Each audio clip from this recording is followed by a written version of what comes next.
नमस्कार साथियों, स्वागत है आप सभी का आपके अपने YouTube channel bound to education में। मैं आप सभी का स्वागत करता हूं आज के इस नए वीडियो में। दोस्तों, जेएसएससी के अंदर बहुत सारी चीज़ें चल रही हैं जिनको आप सभी को जानना बहुत ही ज़्यादा आवश्यक है। आज के इस वीडियो में बहुत सारे इंपॉर्टेंट टॉपिक्स के ऊपर बात करेंगे, जैसे कि JSSC lab assistant, JSSC PGT, JSSC में किस प्रकार से नियमों की अनदेखी की जा रही है, साथ में जेएसएससी सीजीएल जिसका एग्ज़ाम 16 और 17 दिसंबर को होने वाला था, अब इसका डेट आगे बढ़ करके 2 महीना बाद होने जा रहा है। तो इन सभी टॉपिक्स के ऊपर बात करेंगे। अगर आप चैनल पर नए हैं, चैनल को अभी तक सब्सक्राइब नहीं किए हैं तो इसे जरूर सब्सक्राइब कर दे। सामने के बेल के आइकन को भी प्रेस करके रख सकते हैं। अगर आपने इस वीडियो को अभी तक लाइक नहीं किया है तो इसे जरूर लाइक कर दें।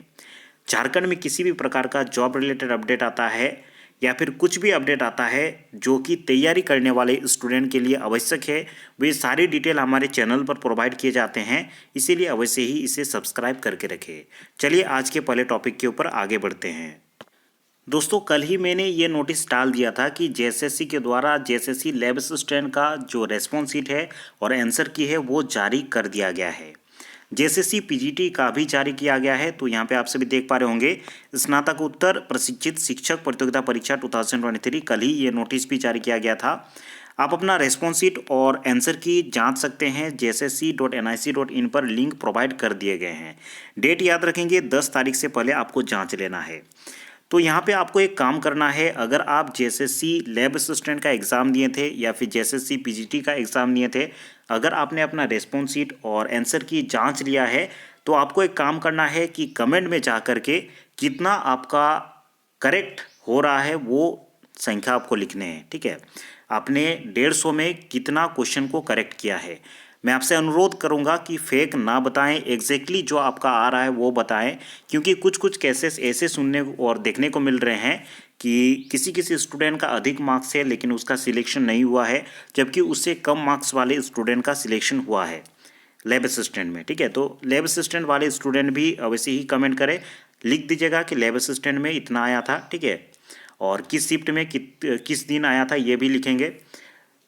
लैब असिस्टेंट का तो डॉक्यूमेंट वेरिफिकेशन हो गया है, लेकिन जेएसएससी पीजीटी वाले स्टूडेंट का अभी तक रिजल्ट नहीं दिया गया है। इससे एक फिगर मालूम पड़ेगा कि जेएसएससी पीजीटी में कितना कटअप जाने वाला है। ठीक है, तो जितने भी स्टूडेंट देख रहे हैं पीजीटी वाले या फिर लैब असिस्टेंट वाले, सभी को एक कमेंट में अपना मार्क्स अवश्य ही लिखेगा और एग्जैक्टली जो आपका बन रहा है वो आप लिखने का प्रयास कीजिएगा। ठीक है, चलिए अब नेक्स्ट जो टॉपिक है उसके और आगे बढ़ते हैं।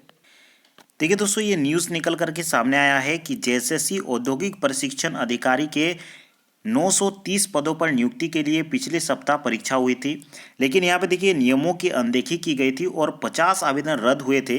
फिर भी दर्जनों अभ्यर्थी ऐसे थे कि उनमें नियुक्ति परीक्षाओं में शामिल हुए, अर्थात कि कई संवर्ग के नियुक्ति परीक्षाओं में शामिल हुए। एक से ज़्यादा पदों में उन्होंने भरा था और वे परीक्षा में शामिल हुए थे। ठीक है, इसको डिटेल में जानते हैं। देखिए, झारखंड कर्मचारी चयन आयोग ने पिछले सप्ताह औद्योगिक प्रशिक्षण अधिकारी के नियमित और बैकलॉग पदों पर भर्ती के लिए परीक्षा आयोजित की थी। इस परीक्षा में नियम की अनदेखी कर एक से अधिक संवर्ग की परीक्षा में दर्जनों अभ्यर्थी, ठीक है, यहाँ पे नाम और यहाँ पे देखिए जन्मतिथि सभी कुछ यहाँ पे दिया गया है, सेम था और उन्होंने जो एग्ज़ाम में शामिल हुए थे। जबकि देखिए दोस्तों, बताते चले कि औद्योगिक प्रशिक्षण अधिकारी नियुक्ति परीक्षा के विज्ञापन के क्रम संख्या 13/7 में स्पष्ट उल्लेख किया गया है कि यदि कोई अभ्यर्थी एक से अधिक ऑनलाइन फॉर्म जमा करते हैं तो लास्ट वाले उसके आवेदन को ही वैध माना जाएगा। ठीक है, अर्थात कि एक से ज़्यादा अगर आप रजिस्ट्रेशन करते हैं तो लास्ट वाला जो रजिस्ट्रेशन है उसी को आपको वैध माना जाएगा और पिछले वाला जो रजिस्ट्रेशन होगा उसको कैंसिल कर दिया जाएगा। ठीक है, ये स्पष्ट तौर पर लिखा हुआ है।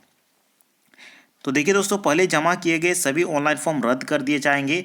इसी नियम के तहत जेएसएससी ने कार्रवाई करते हुए 17 नवंबर को समान नाम, पिता एवं जन्मतिथि वाले एक से ज़्यादा आवेदन देने वाले 50 अभ्यर्थियों को यहाँ पे रद्द कर दिया गया था।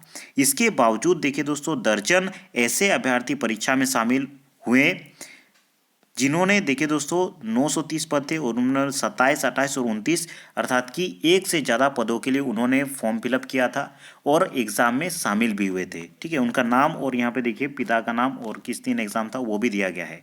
देखिए यहाँ पे आप नाम मिला सकते हैं। देखिए इन्होंने 27, 28 और 29 नवंबर को परीक्षा में शामिल हुए। इनका नाम दिया गया देखिए 28 व 29 तारीख ये शामिल हुए। तो इस प्रकार दर्जनों जो अभ्यर्थी थे इन्होंने एग्ज़ाम दिया। ठीक है, तो इस प्रकार से नियमों की अवहेलना की गई।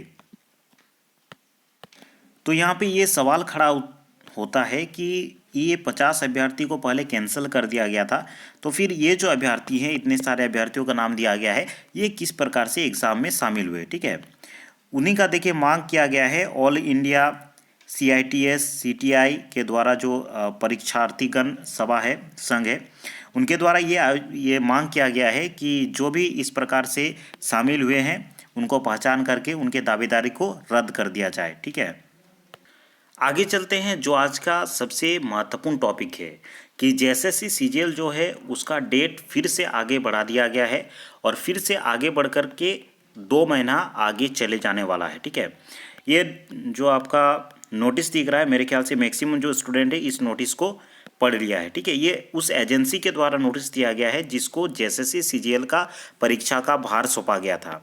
ठीक है, मैं उतना नहीं पढ़ता हूँ, केवल डायरेक्ट जो पॉइंट है उसमें आता हूँ। ठीक है, देखिए दोस्तों यहाँ पे कहा गया है कि 16 और 17 दिसंबर को जो आपका एग्ज़ाम होने वाला था, ठीक है, जो एजेंसी एग्ज़ाम कंडक्ट करवाने वाली थी वो एजेंसी अभी कह रही है कि कम से कम 2 माह का अतिरिक्त समय दिया जाए एग्ज़ाम कंडक्ट कराने के लिए। ठीक है, 6-7 लाख मेरे ख्याल से जो कैंडिडेट है फॉर्म भरे हैं और इतने सारे अरेंजमेंट करने में एजेंसी को टाइम लग रहा है। ठीक है, ये चीज़ एजेंसी के द्वारा कहा गया है कि कम से कम 2 महीना का समय जो है एजेंसी को मिलना चाहिए, वो JSSC को ये लेटर प्रोवाइड किया है।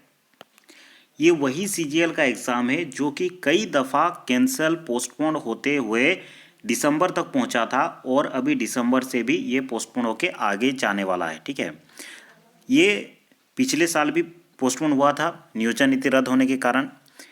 अक्टूबर में होने वाला था, अक्टूबर से ये आगे बढ़ के दिसंबर हुआ, फिर दिसंबर से ये फिर आगे जाने वाला है। हो सकता है जनवरी लास्ट में या फिर फरवरी तक आपका जाने वाला है।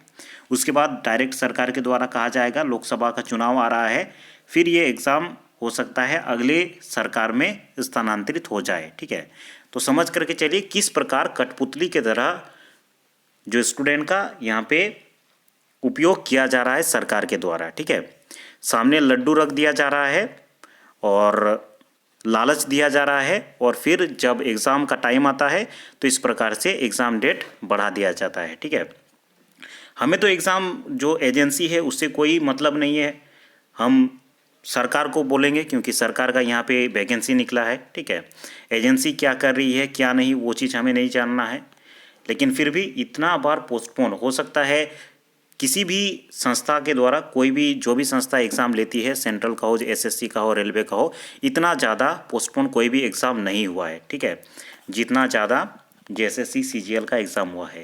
तो इस प्रकार से स्टूडेंट के साथ खिलवाड़ हो रहा है। इसके बारे में क्या कहना है ज़रूर से कमेंट बॉक्स में अपना राय दें।